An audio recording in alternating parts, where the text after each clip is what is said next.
आज ही क्लास में हम करने जा रहे हैं अपने प्रैक्टिस सेट 23 को। जैसा कि आप सभी को पता है, हम HPSC असिस्टेंट प्रोफेसर हिंदी साहित्य विषय से प्रैक्टिस सीरीज चला रहे हैं, जिसमें हमने अपनी काव्य शास्त्र की इकाई करा दी गई है।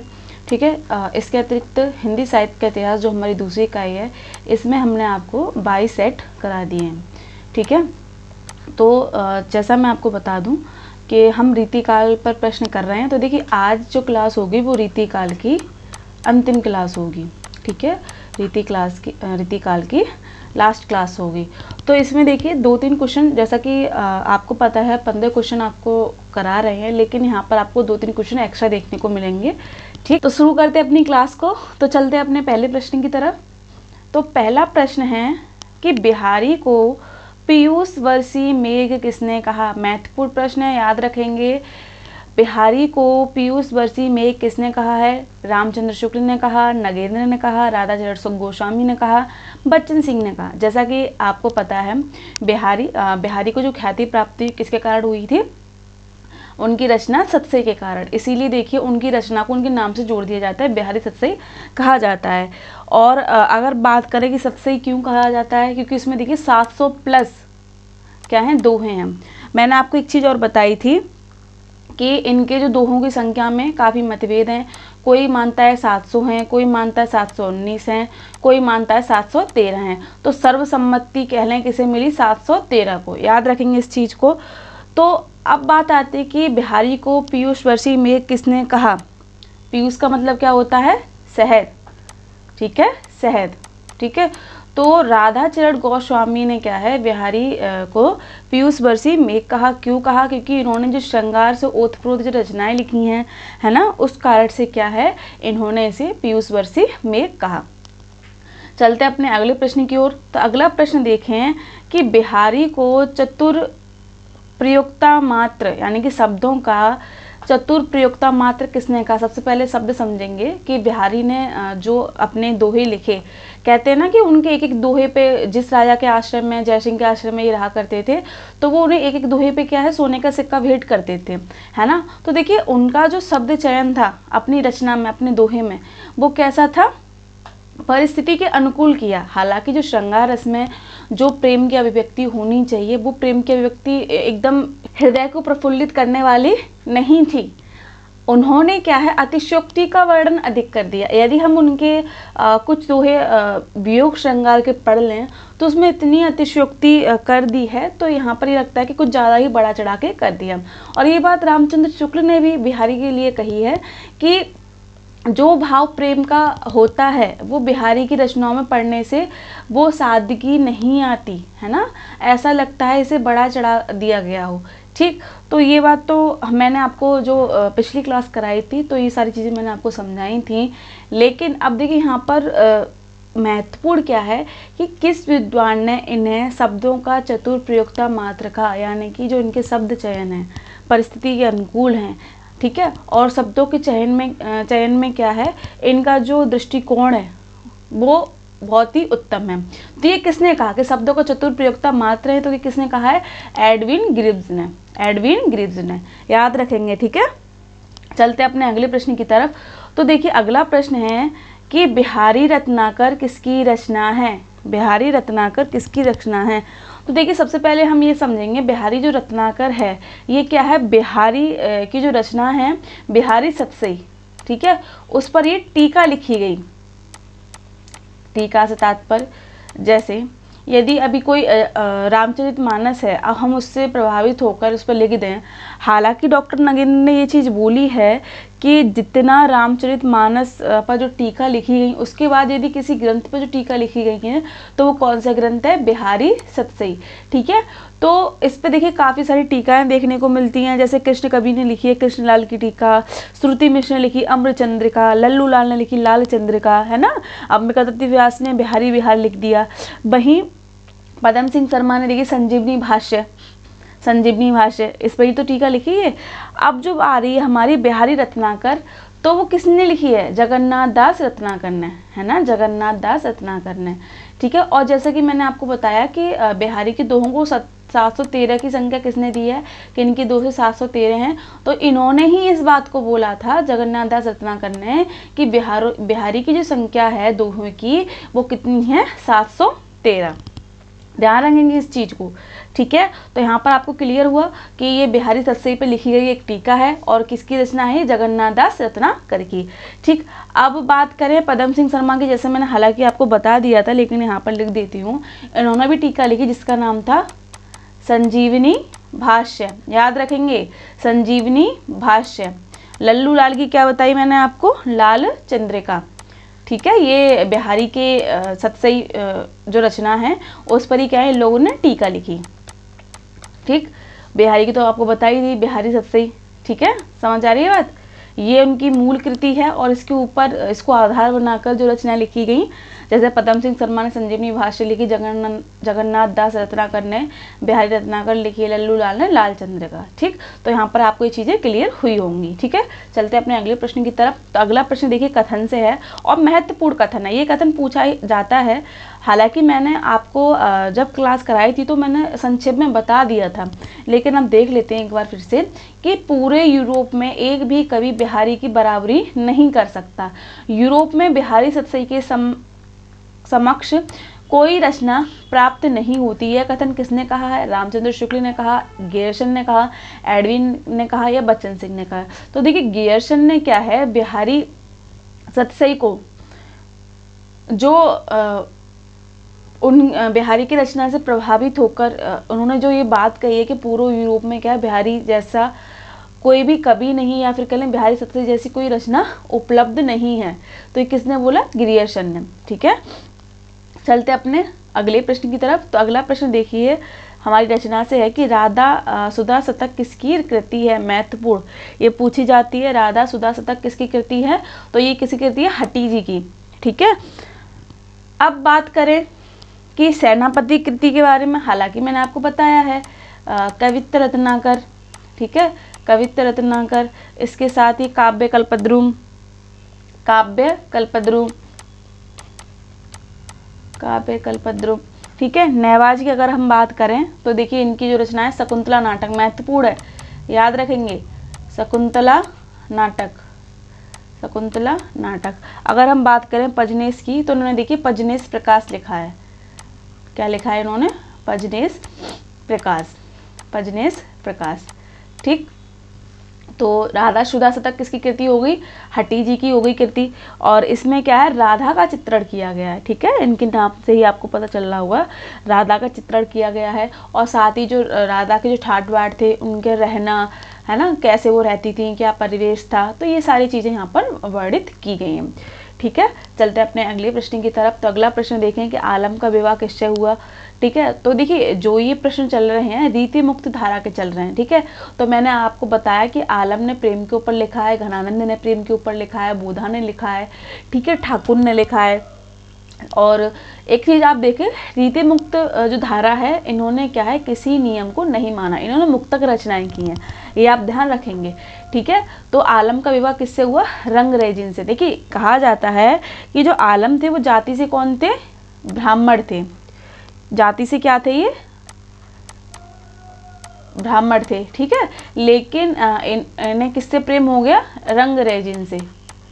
ठीक है, रंगरेजिन से, तो फिर क्या है, इन्होंने धर्म परिवर्तन कर लिया और क्या है, रंगरेजिन से क्या है, विवाह कर लिया। देखिए पहले क्या होता था, हालांकि अब भी जाति व्यवस्था देखने को मिलती है, बहुत सारी चीज़ें हैं, तो दूसरे धर्म में या दूसरी जाति में विवाह करना, विवाह क्या करना कि प्रेम करना भी बहुत ही गलत माना जाता था, एक तरह से उन्हें मृत्यु दंड दे दिया जाता था। तो उस समय जो आलम थे वो जाति से ब्राह्मण थे, और जो रंगरेजिन थी वो कौन थी, वो मुस्लिम संप्रदाय की थी। तो इन्होंने क्या है, विवाह करने के लिए आलम ने अपना धर्म परिवर्तन कर लिया था। ठीक है, समझ आई आपको बात। चलते हैं अपने अगले प्रश्न की तरफ कि घनानंद की रचनाओं का संकलन सर्वप्रथम किसने किया। महत्वपूर्ण प्रश्न है कि घनानंद की रचनाओं का सर्वप्रथम संकलन किसने किया है, तो किसने किया है, ब्रजनाथ ने। याद रखेंगे, ब्रजनाथ ने किया। ठीक है, देखिए भारतेंदु ने भी किया था, और इस किस शीर्षक से किया था इन्होंने, सुंदरी तिलक, सुंदरी तिलक। याद रखेंगे कि अगर क्वेश्चन ये भी बन जाए कि भारतेंदु ने घनानंद की रचनाओं का जो संकलन है, ठीक है, या संग्रह है, वो किस शीर्षक से किया, तो सुंदरी तिलक। इस चीज को आपको याद में रखना है, ठीक। वहीं एक और मैं यहाँ पर एक चीज और लिख दूं, अगर मैं यहाँ पर लाऊं जगन्नाथ दास रत्नाकर को, जगन्नाथ दास रत्नाकर को, तो इन्होंने भी क्या है देखिए घनानंद की रचनाओं को संकलित किया, ठीक है। किस नाम से किया, सुजान सागर। सुजान सागर, जैसा कि आप सभी को पता है कि घनानंद की जो प्रेमिका थी सुजान थी, वो एक गणिका थी। जब मोहम्मद रंगीले ने सभा से निष्कासित कर दिया था, तो जब वो इस सुजान के पास जाते हैं और कहते हैं कि आप मेरे साथ चलो, तो ये क्या है, मुकर जाती हैं, ठीक है। तो इस चीज को, इस वियोग को ये सहन कर नहीं पाते हैं। तो फिर क्या है, इन्होंने क्या है, आप रचनाएं भी देखी, श्री कृष्ण को संबोधित भी किया है, तो इन्होंने अपनी प्रेमिका के नाम से ही किया है ना, सुजान नाम से। याद रखेंगे। घनानंद के जो मैंने आपको बताए मोहम्मद शाह रंगीले, ये इनके दरबार में मीर मुंशी थे, तो लिख लेते हैं, आपको पूछ लिए जाते हैं। मोहम्मद शाह रंगीले, ठीक है। तो और सुजान कौन है, इनकी प्रेमिका। सुजान कौन है, प्रेमिका, ठीक। यहाँ पर आपको ये बात क्लियर हुई। चलते हैं अपने अगले प्रश्न की तरफ। अगला प्रश्न देखिए कि घनानंद ग्रंथावली शीर्षक से किसने घनानंद की रचनाओं का संग्रह किया। महत्वपूर्ण प्रश्न है। मैंने आपको बता दिया सुंदरी तिलक, तो वो किसने किया था, भारतेंदु ने किया था। सुजान सागर नाम से किसने किया था, जगन्नाथ दास रत्नाकर ने किया था। और यदि हम पहले संकलन की बात करें तो ब्रजनाथ ने, देखिए घनानंद की जितनी भी रचनाएं थी उन्होंने सर्वप्रथम संकलन किया, ये भी याद रखेंगे आप। अब प्रश्न बनता है कि घनानंद ग्रंथावली शीर्षक से किसने घनानंद की रचनाओं का संग्रह किया, ये महत्वपूर्ण है। तो ऑप्शन है रामचंद्र शुक्ल, बच्चन सिंह, विश्वनाथ प्रसाद मिश्र और रामकुमार वर्मा। तो किसने किया है, विश्वनाथ प्रसाद मिश्र ने किया, याद रखेंगे। और देखिए इसमें कितने छंद देखने को मिलते हैं ये भी पता होना चाहिए आपको, 502 छंद हैं इसमें, ठीक है। अगर प्रश्न बन जाए कि घनानंद ग्रंथावली के संपादक या संग्रहकर्ता कौन है, तो कौन है, विश्वनाथ प्रसाद मिश्र, ठीक। चलते हैं अपने अगले प्रश्न की तरफ। तो अगला प्रश्न देखिए महत्वपूर्ण है। ये प्रश्न पूछा जाता है, शब्दों का हेरफेर कर दिया जाता है, जैसे कि घनानंद किराए के आंसुओं से नहीं रोए, अब तो हृदय की पीड़ा से रोए। या फिर कह लें कि घनानंद किराए के आंसुओं से नहीं रोए बल्कि खुद के आंसुओं से रोए। तो ये कथन किसने कहा है, रामचंद्र शुक्ल ने कहा, हजारी प्रसाद द्विवेदी ने कहा, रामधारी सिंह दिनकर ने कहा, नगेंद्र ने कहा। देखिए जैसा कि आप, जब इंसान ज़्यादा दुखी होता है ना, तो उस जो वो रचनाएं करता है तो उसमें देखिए सात्विकता, सादगी देखने को मिलती है, ठीक। वहीं आप ऐसे कवि को ले लीजिए जो दरबार में है, ठीक है, हालांकि दरबार में ये भी थे, लेकिन और वो जो रचना लिख रहा है वो प्रतिस्पर्धा के लिए लिख रहा है कि मुझे इससे आगे निकलना। तो देखिए उसमें जो भाव होंगे, ठीक है, वो उनकी में जो सादगी होती है वो चली जाती है, क्योंकि देखिए उन्होंने जिस तरीके से छंद का प्रयोग किया होगा, अलंकार का प्रयोग किया हुआ, अपने आप को सर्वोत्तम दिखाना, ठीक है। तो वो क्या करेगा, अलंकारों का उचित प्रयोग करेगा। कभी कभी देखिए ज़्यादा अलंकार हो जाते हैं, शब्दों का हेरफेर ज़्यादा हो जाता है, क्लिष्ट भाषा हो जाती है, तो वो भाव समाप्त हो जाते हैं। वहीं अगर हम बात करें घनानंद की, जैसा कि रामचंद्र शुक्ल ने भी कहा है कि ब्रज भाषा में ऐसा कवि कोई नहीं हो सकता। क्यों नहीं हो सकता, क्योंकि देखिए सबसे पहले तो उन्होंने अपनी लैंग्वेज में लिखी, हालांकि सबने अपनी भाषा में ही लिखा, लेकिन जब हम एक साहित्य लिखते हैं ना तो एक मानकीकरण हो जाता है साहित्य का, ये तो आपको पता ही होगा ना। साहित्यिक भाषा भले देखिए जब जायसी की हम भाषा पढ़ते हैं वो ठेठ अवधि है, ठीक है, वहीं अगर हम रामचरितमानस को पढ़ें तो वो देखिए साहित्यिक अवधि हो जाती है, परिष्कृत अवधि है।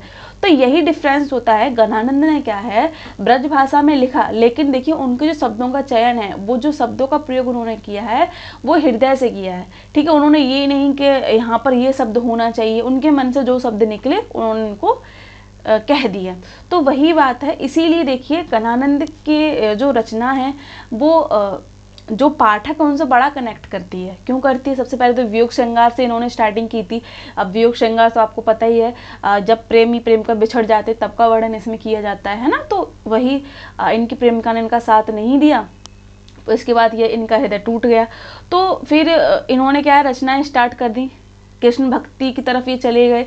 लेकिन कह लेना कि जब मन में कोई ज़्यादा ही आप किसी को चाहो तो नहीं भूल पाते आप, चाहे किसी का भी उसे नाम दे दो, आप चाहे ईश्वर को मानना स्टार्ट कर दो, पर उसे नहीं भूल पाते। तो यही इनके साथ हुआ। घनानंद ने रचनाएं भी की, तो देखिए उन्हें नहीं भूले, अपनी प्रेमिका को कभी नहीं भूले। उन्होंने श्री कृष्ण को सुजान कहकर संबोधित करना स्टार्ट कर दिया। समझ रहे हैं बात? तो इसीलिए क्या है, घनानंद के रचनाओं में जो वियोग देखने को मिलता है वो ऐसा नहीं है कि अतिशोक्तिपूर्ण है, वो ऐसा है जैसे वास्तविकता में चीज़ें घट रही हैं, क्योंकि उनके साथ ये हो चुका है। इसीलिए देखिए रामधारी सिंह दिनकर ने कहा है कि घनानंद किराए के आंसू से नहीं रोए हैं, ठीक है, वो खुद की पीड़ा से रोए हैं, है ना।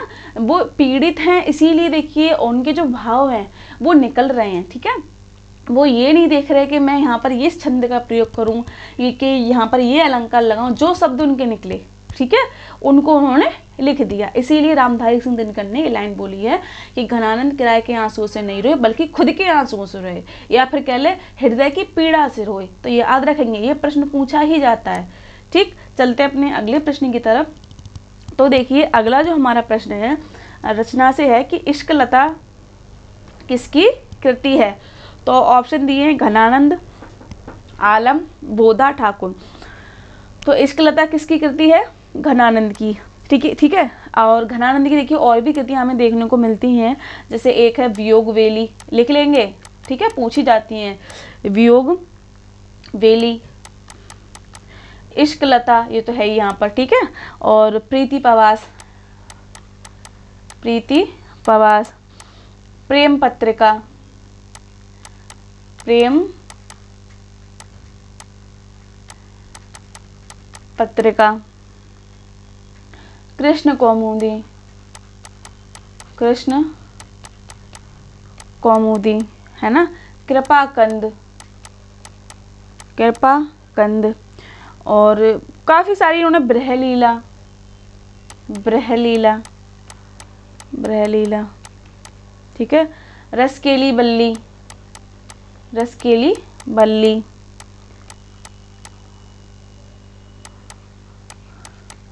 रस बसंत। तो ये किसकी रचना है? आपकी किसकी रचना है? ये घनानंद की। अगर हम बात करें आलम के विषय में तो आलम की रचनाओं को भी देख लेते हैं, है ना। आलम की रचनाओं को भी देखना जरूरी हो जाता है। तो इनकी है माधवा नाल काम कंदला, माधवा नल काम कंदला, काम कंदला। देखिए माधवा नल काम कंदला नाम से कई जो विद्वान हुए उन्होंने रचनाएं लिखी हैं, आप कंफ्यूज नहीं होंगे, ठीक है। दूसरी इनकी है श्याम सनेही, श्याम सनेही, सुदामा चरित्र, सुदामा चरित्र, ठीक। आलम केली, तो ये किसकी रचना है? आलम की, आलम केली। बोधा की अगर हम बात करें तो बोधा की रचनाओं को भी देख लेते हैं। तो बोधाओं की रचना कौन सी है? बोधा की एक इनकी रचना है बिरह बारिश, बिरह बारिश, ठीक है। इश्कनामा, देखिए इश्कलता किसकी है? घनानंद की है, और इश्कनामा किसकी है? बोधा की। अगर हम ठाकुर की बात करें तो ठाकुर की रचनाओं को भी देख लें तो देखिए ठाकुर ठसक, ठाकुर ठसक और ठाकुर शतक, याद रखेंगे, ठाकुर शतक, ये किसकी रचना है? ठाकुर की। ठाकुर की तो सिंपल से याद हो जाएंगे क्योंकि नाम के आगे ठाकुर लगा है इनकी रचनाओं में। तो ठाकुर ठसक और ठाकुर शतक, ठीक है। तो यहाँ पर ये चीज़ें आपको क्लियर हुई होंगी। चलते हैं अपने अगले प्रश्न की तरफ। तो अगला प्रश्न है बृह बारिश किसकी रचना है? जैसे मैंने आपको बताया किसकी रचना है, ये बोधा की रचना है, याद रखेंगे, बोधा की। बृह बारिश हो गई, इश्कनामा हो गई, ठीक है। चलते अपने अगले प्रश्न की तरफ। अगला प्रश्न है कि देव माया प्रपंच किसकी रचना है? महत्वपूर्ण प्रश्न है कि देव माया प्रपंच किसकी रचना है। तो जैसे देव लगा है रचना में तो आपको पता होगा किसकी रचना है, ये देव की। तो ये चीज़ आप याद रखेंगे, ठीक है। अगर हम बात करें नैवाज की तो नैवाज की मैंने आपको बताया शकुंतला, नाटक याद रखना है आपको। ठीक, ये रचनाएं पूछी जाती हैं। सुदान का मैंने सूदन का मैं क्या रचना है इनकी? सुजान चरित, सुजान चरित। अगर हम बात करें भिखारी दास के विषय में, तो भिखारी दास ने कौन सी रचनाएं लिखी? देखिए, भिखारी दास की भी रचनाएं बहुत महत्वपूर्ण हैं क्योंकि ये रचनाएं पूछी जाती हैं। ठीक है, तो अगर हम बात कर लें भिखारी दास की, तो देखिए इनकी रचना कौन सी है? रस सारांश हो गई। ठीक है, लिख लेते हैं रस सारांश, रस सारांश। ठीक है, इसके अतिरिक्त देखिए काव्य निर्णय, ये महत्वपूर्ण कृति है, पूछी जाती है। काव्य निर्णय किसकी कृति है? ठीक है, इसके साथ देखिए छंदाड़व पिंगल, महत्वपूर्ण,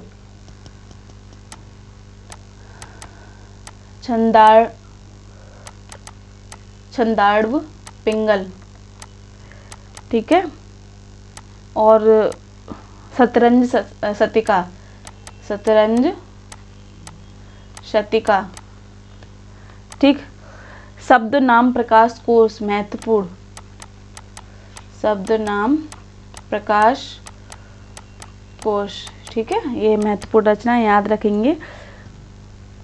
अमर प्रकाश कोश, अमर प्रकाश कोश। ठीक, तो ये किसकी रचना है?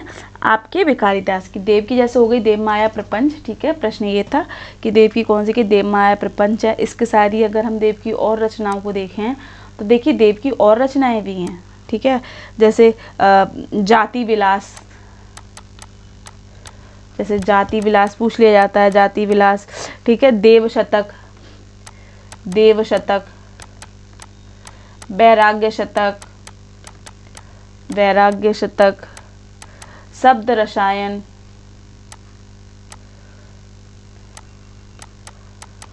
शब्द रसायन, भाव विलास, जाति विलास, भाव विलास, याद रखेंगे, जाति विलास, भाव विलास। प्रेम चंद्रिका, प्रेम चंद्रिका, सुख सागर तरंग, सुख सागर तरंग। तो ये किसकी रचनाएं हैं? देव की। ठीक, चलते हैं अपने अगले प्रश्न की तरफ। अब देखिए जो अब हमारे प्रश्न हैं वो पंक्तियों से हैं। ये महत्वपूर्ण पंक्तियां हैं जो किसी न किसी एग्जाम में पूछी गई हैं और जिनकी संभावना भी है। ठीक है, तो देखते हैं अपनी पंक्ति को कि अविदा उत्तम काव्य है, मध्य लक्षणालीन, अधम व्यंजना रस विरस, उल्टी कहते नवीन। ये पंक्तियाँ किस कवि की हैं? ठीक है, तो किसकी हैं? ये देव की। याद रखेंगे, कंफ्यूज नहीं होंगे, किसकी हैं ये? देव की। ठीक है, चलते हैं अपने अगले प्रश्न की तरफ। तो अगला प्रश्न भी देखिए पंक्ति पर ही आधारित है कि अमीय हलाहल मद भरे सेत श्याम रत्नार। ये पंक्ति किस कवि की है? रसलीन, पद्माकर, देव या केशवदास। तो किसकी है ये? रसलीन की। ठीक है, चलते हैं अपने अगले प्रश्न की तरफ। अगला प्रश्न भी हमारी पंक्ति पर ही आधारित है। फागु की भीड़ अभिरिन ने गई, गोविंद ले गई भीतर गोरी। ये पंक्ति किस कवि ने कही? महत्वपूर्ण, किसने कही? ये पद्माकर ने। ठीक है, पूछा गया है। ठीक, चलते हैं अपने अगले प्रश्न की तरफ। तो अगला प्रश्न भी हमारे पंक्ति पे ही है। देखिए यहाँ पर हमने आपको 2 प्रश्न बढ़ा दिए हैं पंक्ति से। वैसे तो हम 15 क्वेश्चन ही कराते हैं देखिए, लेकिन रीतिकाल आज ही क्लास में हम समाप्त कर रहे हैं, तो 2 प्रश्न महत्वपूर्ण लगे पंक्ति से, तो हमने यहाँ पर उन्हें रख दिया। ये पंक्ति बहुत ही ज़्यादा महत्वपूर्ण है कि अति सुदो स्नेह का मार्ग, जहाँ नैकु सयान बांक नहीं। यहाँ पर देखिए ये पंक्ति देखिए किससे संबंधित है? घनानंद से संबंधित है। और इसमें इन्होंने क्या कहा है कि प्रेम का जो मार्ग है वो सीधा है। ठीक है, वो स्नेह से परिपूर्ण है, इसमें बिल्कुल भी टेढ़ापन या सयानपन नहीं होना चाहिए। ठीक, तो ये किसने कहा है? घनानंद ने कहा है। चलते अपने अगले प्रश्न की तरफ। अब देखिए अगला प्रश्न है हमारा कि भाषा प्रवीण सुछंद सदा रहे, सो घंजी के कवित्व बखाने। यहाँ पर देखिए घनानंद की रचना पर बात कही गई है, इनकी भाषा पर बात कही गई है कि इनकी जो भाषा है वो प्रवीण है। ठीक है, तो ये किसने कहा? ब्रजनाथ ने बोला, आलम ने बोला, बोधा ने बोला, घनानंद ने। तो जैसा कि मैंने आपको कहा कि घनानंद की जितनी भी रचनाओं का जो संकलन है सर्वप्रथम किसने किया? ब्रजनाथ ने किया। तो ब्रजनाथ ने ही क्या ये पंक्तियां किसके लिए बोली हैं? घनानंद के विषय में बोली हैं। ठीक, तो आज की क्लास में हमने देखिए आपको रीतिकाल से संबंधित 17 क्वेश्चन कराया है, जिसमें आपको आज रीतिकाल के जो महत्वपूर्ण प्रश्न थे या जो कवि थे उनकी रचनाएं प्लस उनके जो महत्वपूर्ण पंक्तियां थी उसके संबंध में हमने यहाँ पर प्रश्न रखे। ठीक है, तो यदि आपको इस क्लास में कुछ भी समझ में नहीं आया हो तो आप कमेंट बॉक्स में बता सकते हैं। ठीक है, यदि आपको क्लास से कोई बेनिफिट मिल रहा है, आपकी प्रैक्टिस अच्छी चल रही है, तो उस विषय में भी आप बता सकते हैं। तो देखिए कल से क्या है, हम अपनी एक नया भाग स्टार्ट करेंगे हिंदी साहित्य के इतिहास में आधुनिक काल को। तो अब जो हमारे प्रश्न होंगे वो आधुनिक काल पर ही आधारित आपको दिखेंगे। ठीक है, तो मिलते हैं आपको अपनी अगली क्लास में अपने 15 क्वेश्चंस के साथ। तब तक बने रहें अपने चैनल के साथ। बहुत बहुत धन्यवाद।